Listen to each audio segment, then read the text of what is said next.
Here are 5 expert tips that drone videographers use all the time. If you're wondering why you should listen to me, my name is Dane Visuals and I'm a content creator from Jamaica who's been flying drones for over 6 years. So yeah, I know a thing or two. So without further ado, let's begin. Tip number 1 is pre-planning your shots. Now I cannot emphasize this enough. It is super important to know what you're shooting beforehand. Now I know it's easy to just want to go to a location and just kind of freestyle it. The problem with that is this. You have a limited amount of drone batteries and they do not last very long. On average, you're getting between 15 to 30 minutes of flight time per batteries.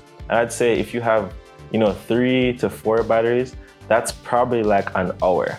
So think about it. The best thing you can do is to have an idea of what you're going to be shooting, to have an idea of what is the best time to shoot at that location, and to have an idea as to, what kind of shots are going to stand out, just so you don't waste any of your time. Because the truth is this, you can always go up there and freestyle it, but you're not going to be sure of what you're getting. So to make the most use of your time and to be as efficient as possible, you're going to want to pre-plan your shots. You're going to want to do some kind of location scouting ahead of time, just so you know exactly what you're going to be doing. And this is going to help you to make sure that you are getting the best possible shots.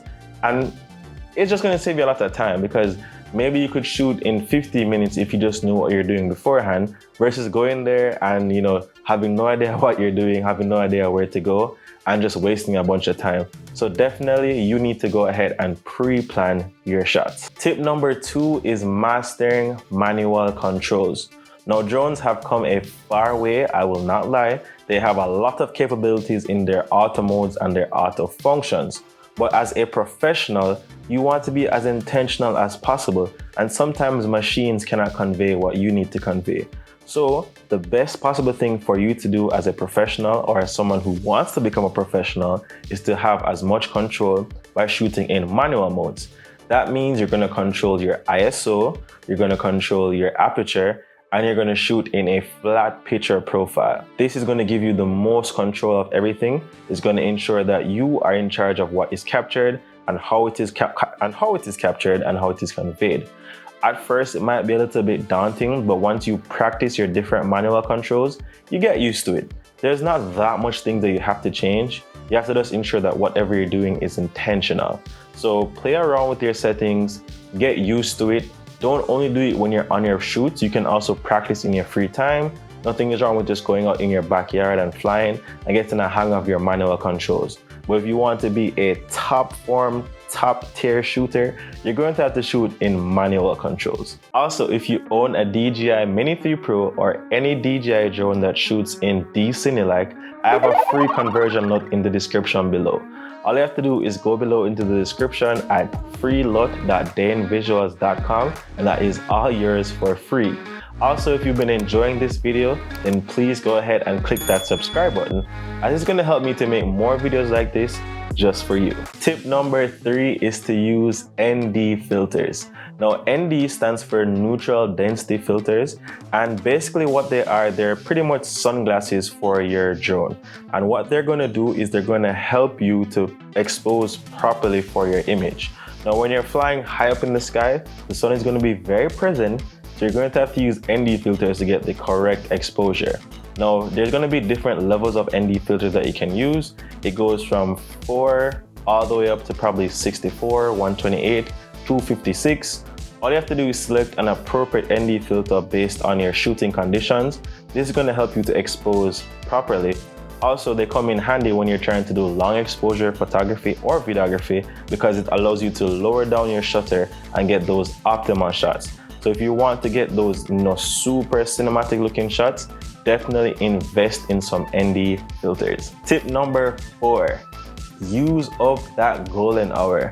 Now, I don't have to tell you if you're a videographer or a photographer, but golden hour is going to be when you're going to get those best shots. Golden hour is usually where it is not too harsh. It's going to have that subtle, gradual cinematic look, and golden hour falls in 2 time periods: early in the morning and right before the sun sets. So those are going to be the best time for it to get your drone shots. It's going to be very cinematic, and it doesn't really require that much. All you have to do is just wake up, or time out your shot. So definitely utilize that golden hour. It's an easy way for you to get more professional looking footage. I mean, we're totally aware that you're not only going to shoot in golden hour, but definitely utilize those golden hour shots. Your clients won't regret it, you won't regret it.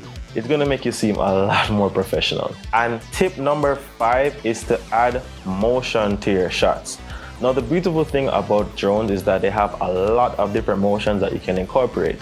Now, as a beginner, you might be tempted to just be doing, one type of motion, whether that is pushing forward, pushing back, maybe pushing up, down, or side to side. But the beautiful thing about drones is that you can combine multiple movements. So instead of only doing a push forward, you can push forward while also tilting your gimbal down. It's going to introduce a whole new level of dynamic. You can do stuff like going to the left while also turning to the right, which is going to give you like an orbit shot. So as you can see, by combining multiple movements, you create a lot more dynamic, and this is going to help your shots look a lot more cinematic. Yes, you can only do one layer of movement and still get cinematic shots, but the more levels of movement you combine and the more intricate you get with your shots and your details, it's going to make your stuff look a lot more professional. So feel free to experiment with a combination of shots. Don't limit yourself just to one movement. Take your time, gradually start including different elements, and you're going to see how amazing your stuff starts to look. Now, if you enjoyed these tips, the YouTube algorithm says you're going to love this video right here.